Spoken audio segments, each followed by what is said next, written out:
Matrudevobhava.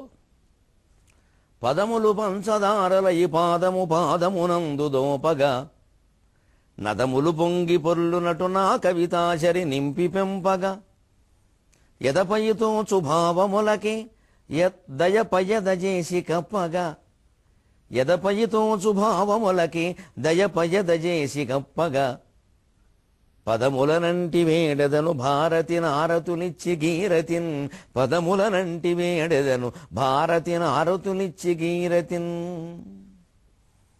ABN Andhra Jyothi ప్రేక్షక మహాశయులందరికీ నవజీవన వేదం అనే కార్యక్రమంలో 418వ భాగానికి స్వాగతం పలుకుతున్నాం. సీతాదేవి రాక్షస స్త్రీలకి ఇక స్వేచ్ఛనిచ్చేసింది. నేనే మీ అధీనంలో ఉన్నాను, నేనే స్వేచ్ఛని కోరుకోట్లా.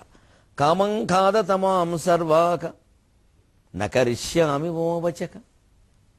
మీ ఇష్టం, చంపదలుచుకుంటే చంపండి, తినాలనుకుంటే తినండి, ముక్కలైపోవడానికి సిద్ధంగా ఉన్నాను, కానీ ధర్మం ముక్కలు కావడానికి అంగీకరించను. ఇది గ్రహించాలండి సీతాదేవి నుంచి.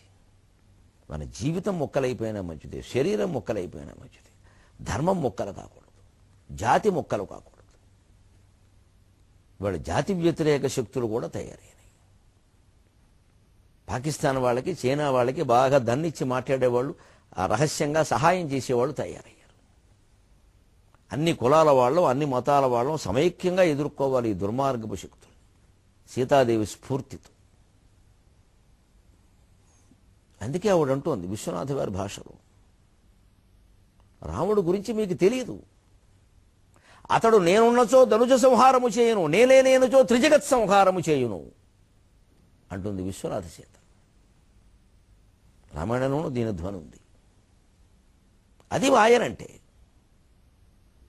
అతడు నేనున్నచో ధనుజ సంహారము చేయును, నేనే లేనిచో త్రిజగత్ సంహారము చేయును. అది నిజమండి. అమ్మవారు ఏమి ఏదో ప్రేమావేశంలోనో వీళ్ళనేదో బెదిరించడానికి చెప్పిన మాట కాదు. నిజంగా ఈవిడ పరోక్షంలో ఆయన అటువంటి పనికే సిద్ధపడ్డాడు. లక్ష్మణుడు ఆపాడు అరణ్యకాండలో. ధనుసు తీశాడు, 3 లోకాలు నాశనం చేసేస్తా, నా సీత లేని ప్రపంచం నాకు అక్కర్లేదన్నాడు. అటువంటి రాముడి విషయంలో సీతా పరిత్యాగం దగ్గర మనం వ్యాఖ్యానాలు చేస్తాం, రకరకాల వాదాల పేరు. రామాయణం చదివి చస్తే కదా. 24,000 శ్లోకాల్లో 24 శ్లోకాలైనా సంస్కృతంలో చదవరు. ప్రతి వాళ్ళు విమర్శలు, వ్యాఖ్యానాలు. అసలు సంస్కృతం విభక్తులు రాని వాళ్ళు ఈ రామాయణ భారత భాగవతాల గురించి మాట్లాడకూడదు. అసలు హక్కు లేదు. గట్టిగా ప్రశ్నిస్తే రామశబ్దం ఏ లింగమో, సీతాశబ్దం ఏ లింగమో తెలియదు ఈ గ్యాంగ్కి. వీళ్ళంతా వ్యాసాలు రాస్తారు, నాటకాలు రాస్తారు, విమర్శలు రాస్తారు. అది రాముడి ప్రవృత్తి. నా సీత లేని ఈ ప్రపంచం నాకు అక్కర్లేదు, మొత్తం 3 లోకాలు నాశనం చేసేస్తాను. ఏమిటన్నయ్యా ఇలా అనుకుంటే అలాగా లక్ష్మణుడు ఆపాడు. సీత అంటే ఎంత ప్రేమ ఆవిడకి తెలుసు. అందుకే ఆవిడే అంటోంది ఈ మాట ఇక్కడ. నేనున్నచో ధనుజ సంహారము చేయను నా కోసం, నేనే లేకపోతే త్రిజగత్ సంహారము చేయను అంటాడు. మంచి చెడ్డ కూడా చూడ్డా పెద్ద మనిషి, మొత్తం అందరినీ వేసేస్తాడు. ఎందుకని? ప్రకృతి త్రిగుణాత్మకం అండి. ఈ రహస్యం తెలుసుకోండి. ఇదేదో స్వార్థంలో, అదేమిటి రాముడు అలా చేస్తే అలాగా, అది స్వార్థం కదా. మళ్ళీ అటు మాట్లాడేది మనమే. మొత్తం మీద రాముడు తిట్టడం మనకు ఆనందం. అసలు విషయం అది. రాముడు తిట్టడానికి ఏదో పాయింట్ కావాలి మనకి. సీత కోసం అలా చేస్తే, అదే సీత కోసం చేయలేదు ప్రజల కోసం చేశాడు అని అంటే, కానీ అదేంటంటే భార్యను పట్టించుకోద్దబ్బా అని అన్ని మాటలు మనమే. అంటే మొత్తం మీద మనకు కావాల్సింది ఏంటంటే, పురాణాల్లో ఏవి గొప్ప పాత్రలుగా పవిత్ర పాత్రలుగా ఉన్నాయో వాటన్నిటిలోనూ ఈకలు లాగాలి. మన జీవిత లక్ష్యం అది. మనం పుట్టింది రావణాంశతో, ఇంకా వాడు నయం చాలా మనకంటే. వాడు ఇలాంటి తోకలు లాగలేదు. వాడు తోక అంటించాడు కానీ తోక లాగలేదు. మనం ఊరికే లాగుతూ ఉంటాం. అంటించే ధైర్యం మనకెక్కడది? దానికి సమాధానం ఏమిటంటే, త్రిగుణాత్మకం ప్రకృతి. మనిషిలో ఆత్మ చైతన్యాన్ని మించి ప్రకృతి తత్వం పెళ్ళుబికినప్పుడు, విజృంభించినప్పుడు ప్రకృతి లక్షణమే వస్తుంది. ప్రకృతి బీభత్సం వచ్చినప్పుడు ఏం జరుగుతుందండి? మంచివాళ్ళు చెడ్డవాళ్ళు ఏం ఉండదండి, మొత్తం ఎగిరిపోతాయి. గుడిసెలు కాదు, మేళ్ళలో ఉండవు. పైగా గుడిసెలన్నీ మంచివేగా, మరి అవి ఎగిరిపోతున్నాయి. ఆ ఇల్లు ఈ ఇల్లు ఉండి గుద్దు తుఫాను వచ్చింది, ఎవరన్నా దగ్గరికి వచ్చి ఆమె నువ్వు మంచివాడివేనా అడిగిందే, మొత్తం వేసేసింది విశాఖపట్నం అంతా. అందుకే ఆ త్రిగుణాత్మక ప్రకృతిని ఎప్పుడూ మనం విజృంభించనివ్వకూడదు మనలో. అందున తమో గుణం విజృంభించకూడదు. తమో గుణమే ఈ త్రిజగత్ సంహారం. అందుకే త్రిజగత్ సంహారం చేసేటప్పుడు శివుడు. శివుడుకున్నది తమో గుణం. అది చెడ్డ అనుకోవద్దు, అదొక లక్షణం. తమో గుణం ఉండాలి, తమో గుణం ఉండాలి. ఎందుకంటే ఆ మనిషికి ఆ పని ఉండాలి. బాగుంది, సైనికుడి దగ్గర తుపాకీ లేకుండా ఎలాగా? సైనికుడి దగ్గర ఉంది కదా అని పాఠశాలలో విద్యార్థి దగ్గర తుపాకీ ఇస్తానంటే ఎలాగా? సైనికుడి దగ్గర విద్యార్థి తుపాకీ లేకపోతే తప్పు, విద్యార్థి దగ్గర ఉంటే తప్పు. పోలీసు ఆయన దగ్గర లాఠీ లేకపోతే తప్పు, సామాన్య మానవుడి దగ్గర ఉంటే తప్పు. అలాగే శివుడి దగ్గర తమో గుణం లేకపోతేనే తప్పు. అది మరో బ్రహ్మదేవుడి దగ్గర విష్ణువు దగ్గర ఉంటే తప్పు అని లక్ష్మణుడు ఆదిశేషుడు గుర్తు చేశాడు. నాయన, తమరు విష్ణువు సత్వగుణానికి ప్రతినిధి, తమరు త్రిజగత్ సంహారం అన్న మాట వాడితే ఎలాగా? అది వారి డ్యూటీ, వారు చేసుకుంటారు అని కొంచెం వేరే విధంగా చెప్పారు. ఇది రహస్యం. లేకపోతే విచక్షణ జ్ఞానం లేకుండా అందరినీ కాల్చేస్తాడని కాదు అక్కడ. అప్పుడప్పుడు మనిషిలో తమో గుణం విజృంభిస్తుంది. ఎప్పుడు ఏ గుణం పైకొస్తుందో మనకు చెప్పలేంగా. జడ 3 పాయలు, సత్వరజస్తమో గుణాలే. గుణం అంటే పాయని కూడా అర్థం ఉంది, తాడని. జడ అల్లేసినప్పుడు పైకి 2 కనపడతాయి, కానీ ఎప్పుడు 3, 2, 1 ఏది పైకి వచ్చిందో ఎవరు చెప్తారు? మనిషి జీవితం అంతే. ఆ తమో గుణ ప్రకృతి విజృంభించినప్పుడు మనమే నిగ్రహించుకోవాలి. దాన్ని క్రమంగా రజోగుణంలోకి లాగి కాస్త చురుకుదనంలో ఆపి క్రమంగా సత్వగుణంలోకి తీసుకెళ్ళి క్రమంగా చివరి అందంగా జడగంటలు పెట్టడం గుణాతీత స్థితి. ఇంకెక్కడ జుట్టు ఉండదు, జడగంటలే ఉంటాయి. ఊరికి 2 పిలకల్లా ఉంటాయి, చక్కగా అందులోకి దూర్చేసి జడగంటలు పెట్టేస్తారు. అది గుణాతీత స్థితి. ఈ 3 గుణాలని జయించిందన్నాను గుర్తుగానే జడగంటలు చివరి ఉంటాయి. అవి జడాధీనంలో ఉంటాయి.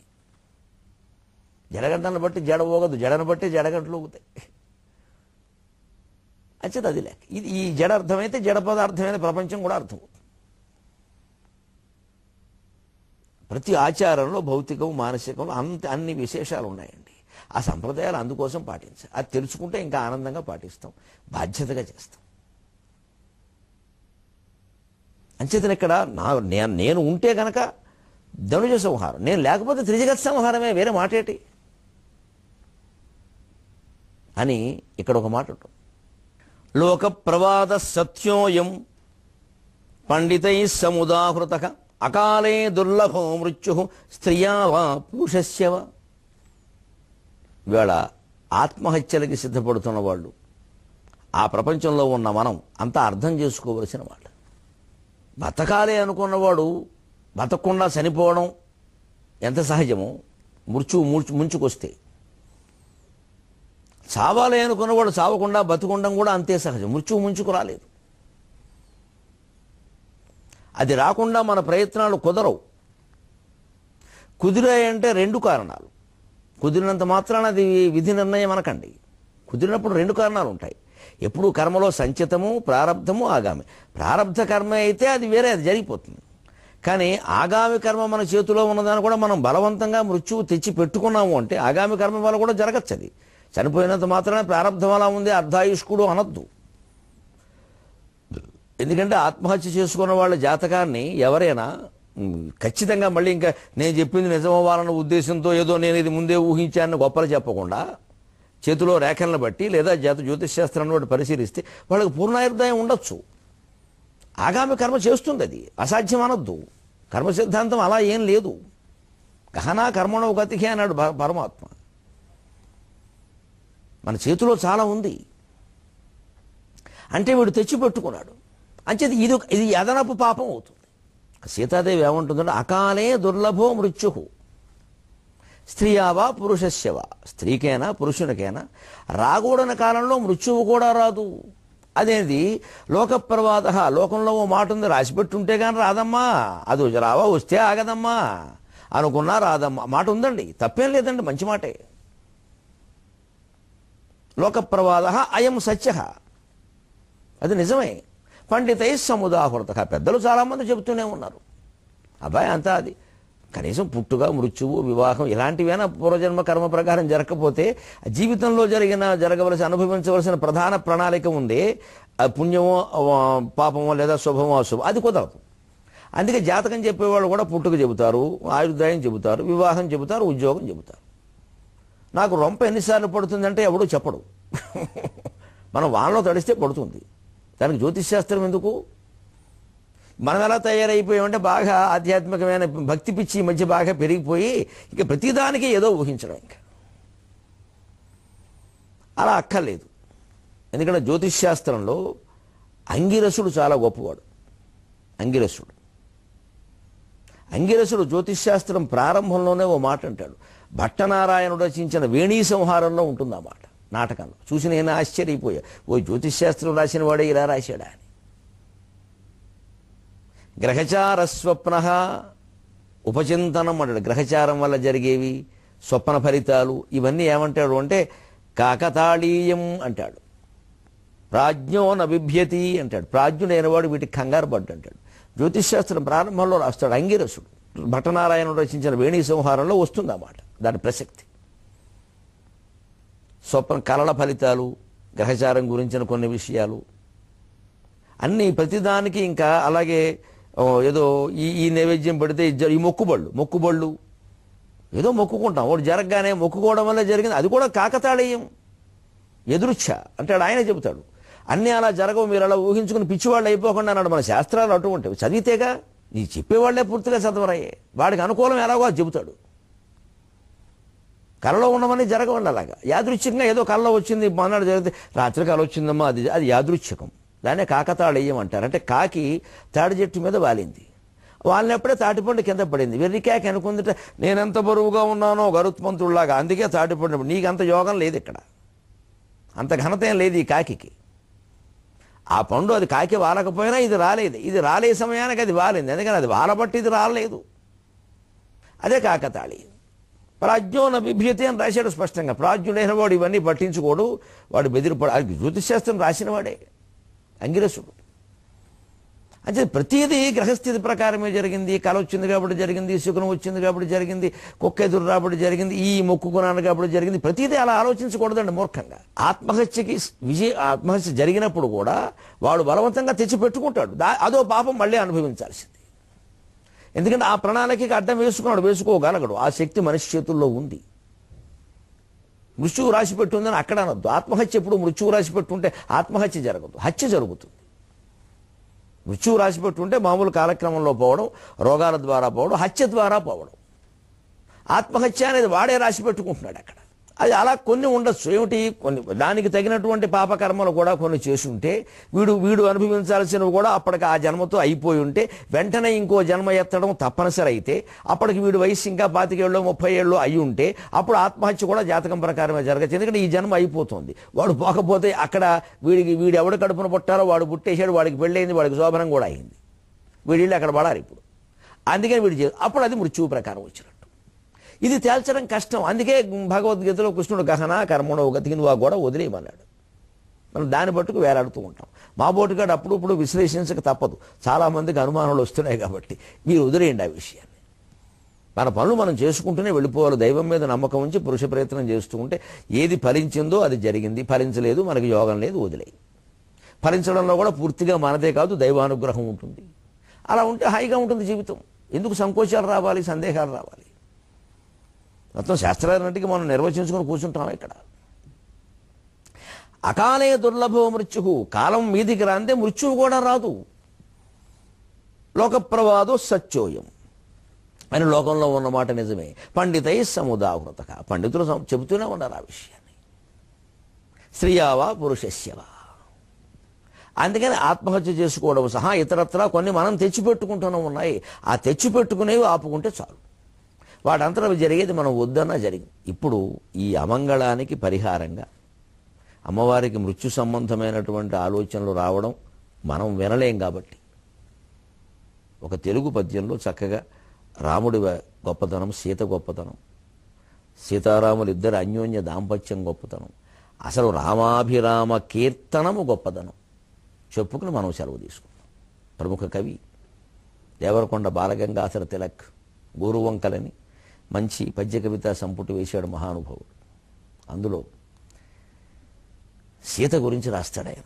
సీత 1 సీత 2 అని 2 భాగాలంటే ఈ పట్టాభిషేకం వరకు సీత కథ ఒకలాగా, ఆ తర్వాత లవకుశల దాంట్లో ఒకలాగా. అది మరింతగా కరిగిస్తుంది కదా కవిని సహజంగా. అందుకని రామనామము చాలు రచ్చపై రచ్చలో గట్టుపై, రామనామము చాలు రచ్చలో గట్టుపై, పులకించనట్టిది పువ్వు లేదు. రామనామము చాలు రచ్చపై గట్టుపై, పులకించనట్టిది పువ్వు లేదు. సీతనామము చాలు సీతువో గ్రీష్మమో, వరదలై పారని వాగులేదు. సీతనామము చాలు సీతువో గ్రీష్మమో, వరదలై పారని వాగులేదు. రామసీతానామ రమ్యనాదము చాలు కోవెల కానట్టి గుండె లేదు. రామసీతానామ రమ్యనాదము చాలు కోవెల కానట్టి గుండె లేదు. రామాభిరామ కీర్తనము చేమడియని స్మయభావ మద నిశాచరుడు లేడు. రామాభిరామ కీర్తనము చేమడియని స్మయభావ మద నిశాచరుడు లేడు. వాడవాడలనే అనాడు జీవత్కథాంశ సంపుటీకృత కాకుస్థ చరితమ్రోగే. వాడవాడల నాడు జీవత్కథాంశ సంపుటీకృత కాకుస్థ చరితమ్రోగే. దాని గైకొని ప్రతిభానిధానుడగుచు మౌని వాల్మీకి అక్షరమాల్యగూర్చే. దాని గైకొని ప్రతిభానిధానుడగుచు మౌని వాల్మీకి అక్షరమాల్యగూర్చే. తిలక్ కవిత్వానికి స్వాగతం. ఆధునిక కవులు ఎంత చక్కగా చెప్పారండి మహానుభావులు. వాల్మీకి పులకించిపోయే విధంగా నా మనవాళ్ళురా వీళ్ళందరూ. పైగానండి మీరు నిజంగా పక్షపాతం లేకుండా మనకి తెలుగు వాళ్ళమని మాట్లాడటం కాదు, పక్షపాతం లేకుండా ఇతర భాషలు అన్నింటిలోనూ ఉండే రామాయణాలు తులసీదాసు రామచరితమానస సహా నాకేం మొహమాటం లేదు చెప్పడానికి. తీసుకుని పరిశీలిస్తే తెలుగు రామాయణాల్లో ఉన్నంత సౌందర్యం వేరే చోట లేదు. కవితా సౌందర్యం ముఖ్యంగా. మాయా మహిమ అవన్నీ వేరే విషయాలు. అవన్నీ కవితా సౌందర్యం విషయానికి వస్తే ఓ కల్పవృక్షం, ఓ మొల రామాయణం, ఓ భాస్కర్ రామాయణం, అసలు రంగనాథ రామాయణం జానపదులు కూర్చారంటారు దాన్ని. అసలు వనబుద్ధారెడ్డి ఆయన అసలు సంకలనం చేశాడంటారు. జానపదుల పాటలు విని అవన్నీ తెచ్చి సంకలనం చేశాడంటారు ఆయన వనబుద్ధారెడ్డి. ఇవన్నీ అలాగే తిలక్ లాంటి ఆధునిక కవులు, అందులో పాత్రల మీద కరుణశ్రీ గారు ఎంతమంది కవులు రాశారు, ఎంత తీర్చిదిద్దారు అసలు. రామనామము చాలు రచ్చపై గట్టుపై పులకించనట్టిది పువ్వు లేదు. రామ అని ఒక్క నామం వినపడితే నడివీధిలో కానీ పొలం గట్టు మీద కానీ పువ్వు పులకించాల్సిందే. అది అనుకోకుండా ఊగుతుందండి. అందుకే ఓసి తృణంబ నీవై నీకైననున్నది బుద్ధి, రఘుప్రవీరుని అజ్ఞాసరసంబుగా కదలు సాధువీవు అన్నారు విశ్వనాథ. గడ్డి పరకతో అమ్మవారు మాట్లాడినప్పుడు రాముడు ఆజ్ఞ ప్రకారం కదులుతావు అంటే గాలి రాముడే. రామనామము చాలు రచ్చపై గట్టుపై పులకించనట్టిది పువ్వు లేదు. సీతనామము చాలు సీతువో గ్రీష్మమో, వరదలై పారని వాగులేదు. సీత అన్న పేరు వినపడగానే కన్నీరు కరిగిపోతుందండి. అమ్మ ఎంత కష్టాలు పడ్డావమ్మా, ఎన్ని కష్టాలు పడ్డావు. నదుల ఎందు గంగ ననలందు సంపెంగ, సతుల సీత గ్రంథతతుల గీత, కవుల ఎందు గొప్ప కాళిదాసుండురా, లలిత సుగుణజాల తెలుగు బాల. నదులలో గంగ, పువ్వుల్లో సంపెంగ, సతుల సీత గ్రంథతతుల గీత, సతీమణుల్లో సీత గ్రంథాల్లో గీత, కవుల్లో కాళిదాసు. ఇంకెవరున్నారు గొప్పవాళ్ళు? నెంబర్ 1 అంటే వీళ్ళే ప్రథమ స్థానం, సర్వోన్నత స్థానం. అలాగా సీతనామము చాలు సీతువు గ్రీష్మము. సీత అని పేరు చెప్పగానే అది శీతాకాలం లేదు, వేసవికాలం లేదు, వరదలై పారని వాగు లేదు. వెంటనే కన్నీరు వచ్చేస్తుంది అమ్మవారిని తలుచుకోగానే. నాకైతే రామ పట్టాభిషేకం దృశ్యం చూసిన రామాలయంలోకి వెళ్ళిన సీతాదేవిని చూడగానే ఎందుకు అమ్మా నీకు అన్యాయం చేశావమ్మా, నీకు అన్యాయం చేశావమ్మా, నీ మీద నిందలేసి మా జాతిని శపించకు తల్లి మా అని వెంటనే నాకు చేతులు జోడించి బుద్ధు. నాకు రాముడు అంటే భయం లేదు, సీత అంటే చాలా భయం నాకు. అమ్మ బాబోయ్, ఆవిడకి జరిగిన అన్యాయం ఇంకెవరికి జరగకూడదు, చాలా భయం నాకు. అమ్మ మమ్మల్ని శపించకు, మమ్మల్ని శపించకు, అసలు నీ శాపం వల్లే మా భాషలా అయిపోయిందేమోనమ్మా అని ఎంత ఏడుపు వస్తుందో నాకు సీతను తెలుసుకుంటే. ఎందుకంటే ఎన్ని కష్టాలు పెట్టామండి అనేక రకాల మాటలని. జాతిని క్షమించగలిగే వ్యవహారం ఇది. ఇంకా మన కల్పనంతో ఇంకా సీత పుట్టుక లంకకి చేటుంటూ సామెతలు కూడా పుట్టించాం ఆవిడేదో నేరం చేసినట్టు. శీతకాలం లేదు, వర్షకాలం లేదు, ఎండాకాలం లేదు, వరదలై ప్రవహిస్తే అది కన్నీరు ఆనంద బాష్పాలు, ఆవిడ తలుచుకుంటే కలిగే ఆనందం ఏదైనా సరే. రామ సీతానామ రమ్యనాదము చాలు, కోవెల కానట్టి గుండె లేదు. అసలు సీతారాములు ఇద్దరిని తలుచుకుంటే వెంటనే మన గుండె ఒక కోవెలైపోయేదండి. ఈ దేశంలో ఒక 30-40 ఏళ్ల క్రితం వరకు దేవుడు అంటే రాముడేనండి. ఇప్పుడంటే చాలామంది వచ్చేసారు, కానీ దేవుడు అంటే రాముడే. ఆకాశరావన్న అన్ని సామెతలు దేవుడికి సంబంధించినవన్నీ బాకీ రాకపోతే శ్రీరామ రాసేయడం. రాత మొదలు పెడితే శ్రీరాములు నీవే కలవు. కొత్త కొత్త రాతలు, కొత్త కొత్త పోతలు ఈ మధ్యన వచ్చాయి, కానీ ఎప్పుడూ రాముడేనండి దేవుడు. ఇంకెవరున్నాడు? ఎకో దేవ రామయేవ, ఎకో రస కరుణయేవ. రామచరిత్రాన్ని మించి కరుణరస ప్రధానమైన కావ్యం లేదు. రాముడిని మించిన నాయకుడు, సీతను మించిన నాయిక లేరు. హనుమంతుడిని మించిన భక్తుడు, సేవకుడు, మనిషి, మానవత్వం మూర్తిభివించిన మూర్తి మరొకడు లేడు. రామ సీతానామ రమ్యనాదము చాలు, కోవెల కానట్టి గుండె లేదు. తలుచుకుంటే చాలు గుండె కోవెలైపోతుందండి. రామాభిరామ కీర్తనము చేమడియని స్మయభావ మద నిశాచరుడు లేడు. చక్కని మాట తిలక్ గారు రాసింది. అసలు రాముని యొక్క రామాయణం చదివినవాడు, రామాభిరామ కీర్తన చేసినవాడు, ఆ మనస్సులో స్మయభావ మద నిశాచరుడు. అనేక రకాల గర్వాలు, మత్తెక్కినటువంటి ఆలోచనలు ఉంటాయి. ఆ రాక్షస ఆలోచనలన్నీ నశించిపోతాయి వెంటనే రామాయణం చదివితే. ఇవన్నీ చదువుతుంటే మనలోంచి పోవట్లా, 100 భాగాలుగా మనం ప్రయత్నం చేయట్లా పోగొట్టడానికి. జాతి బాగుపడాలని కదా ఈ ప్రవచనం అంతా. వాడవాడల నాడు జీవత్ కథాంశ సంపుటీకృత కాకుత్స్థ చరితమ్రోగి. జీవత్ కథాంశం, అది గమనించండి. జీవత్ అంటే ఎప్పటికీ జీవించి ఉండే, యావత్ స్థాస్యంతి గిరజ శరతశ్చ మహాతలే తావద్ రామాయణీ లోకేషు ప్రచరిష్యతి. జీవత్ కథాంశం. రామాయణం ఎప్పటికీ ఎందుకు జీవత్ కథాంశం అంటే అందులో సమస్యలన్నీ మన జీవితాల్లో ఉన్నాయి, మనకి పరిష్కారాలు ఉన్నాయి. అందులో కేవలం ఆరాధన చేస్తూ కూర్చుంటే ఎలాగా? గ్రంథం చదివితే చాలంటే ఎలాగా? చదివింది అవగాహన చేసుకోవాలి. అవగాహన చేసుకోవడం కోసం చదవాలి. 2 రోజుల్లో ముగించడం, 3 రోజుల్లో ముగించడం, భోజనాలు పెట్టడం ప్రధానం కాదు. అప్పుడు జీవత్ కథాంశం కాదు, జీవన్మృతం అయిపోతుంది. ఇంకా ఒట్టి పుస్తకం కింద మిగులుతుంది, పసుపు రాసుకుంటూ కూర్చుంటాం.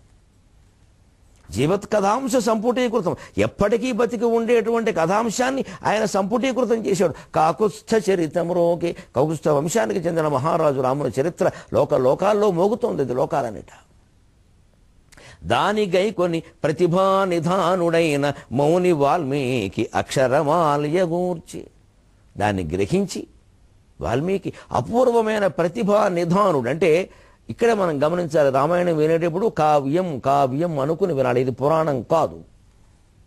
రామాయణంలో కథలు సంకేతాలు ఏం లేవు, అంత స్పష్టంగానే ఉంటాయి. భాగవతం పురాణం, అది సింబాలిక్. ఇది సింబాలిక్ కాదు, అది సంకేతాత్మకం, ప్రతీకాత్మకం. ఇది మొత్తం పుటపాక ప్రతీకాసో రామస్య కరుణోరస. ఇది పుటపాకాత్మకం, అది ప్రతీకాత్మకం. భారతం అందులో ఇతిహాసం, ప్రబోధం, ఉపదేశం, చరిత్ర అవి ఎక్కువ కావ్యాంశం కంటే. రామాయణం కావ్యం. ఇది కన్నీరు పెట్టిస్తుంది, ఇది గంతులేయిస్తుంది. సీతను చూసిన భ్రమలోనో నిజంగానో హనుమంతుడు ఎన్ని గంతులు వేశాడో అన్ని గంతులు మనం వేస్తాం రామాయణం చదువుతుంటే. అందుకే రామాయణం మీద తీసిన ప్రతి చలనచిత్రం కూడా ఇంచుమించు విజయవంతమైంది. ఎందుకంటే అంతే, దాని మహిమ అటువంటిది. జీవత్ కథాంశం అది. సంపుటీకృత కాకుస్థ చరిత మ్రోగే దాని గైకొని ప్రతిభా నిధానమగు నిధానుడగుచు మౌని వాల్మీకి అక్షరమాల్యగూర్చి.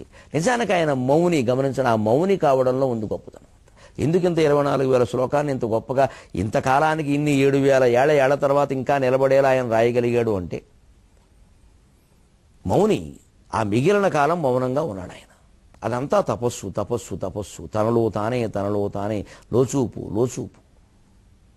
కాబట్టి ఆ వచ్చినటువంటి వాక్కు అద్భుతంగా వచ్చింది, చిరకాలం నిలబడిపోయేలా వచ్చింది. తక్కువ మాట్లాడేవాడి మాటలు ఎప్పుడు ఆ అసలు మాట్లాడవలసిన చోట చాలా బాగుంటాయి. ఇక 24 గంటలు సోది మాట్లాడడమే పని కింద పెట్టుకుంటే అసలు మాట్లాడవలసిన చోట గొంతు దెబ్బతింటుంది, వాక్కు దెబ్బతింటుంది. ఇవే వచ్చేస్తాయి. అంచేతన రచనా వ్యాసంగం, మాకు మళ్ళీ కాస్త ప్రసంగ వ్యాసంగం ఉన్నవాళ్ళు అలాగే మామూలుగా కూడా అసలు ఎంత తక్కువ మాట్లాడితే అసలైన చోట ఆ వాక్కు, ముఖ్యంగా న్యాయవాద వృత్తిలో ఉన్నవాళ్ళు ఆ వాక్కు గట్టిగా ఫలించాలి, బాగుండాలి అంటే మిగిలినప్పుడు ఎక్కువ మాట్లాడదు. గ్రంథాలు చదువుతూ దాన్ని చూసుకుంటూనే ఉండాలి జాగ్రత్తగా. మౌని వాల్మీకి అక్షరమాల్య గూర్చి దీన్ని ఎలా అందించాలి అందించడంలోనూ ఉంది తాపత్రయం అంతా. ఇంత సుందరకాండ 100 భాగాలుగా అందించడానికి, జాతి ఉపయోగపడడానికి అందించడానికి ఎంత తాపత్రయపడుతున్నామో మీరు చూస్తూనే ఉన్నారు. లేదా సుందరకాండ చదవాలి, శ్లోకాలే వరుసగా చదువుకుంటూ భావాలు చెప్పిస్తే నాకు పారాయణ ఫలం వచ్చేస్తుంది, ప్రయోజనం ఏముండదు. మౌని వాల్మీకి అక్షరమాల్య గూర్చి ఈ జాతి బాగుపడడానికి సాగుతున్నటువంటి ఈ రామాయణ ప్రవచనాన్ని, సుందరకాండ ప్రవచనాన్ని, నవజీవన వేదాన్ని మీరంతా ఆశీర్వదిస్తారని ఆశిస్తూ సెలవు. 23:30 గంటల్లో మళ్ళీ కలుద్దాం. అంతవరకు తెలుగులో మాట్లాడదాం.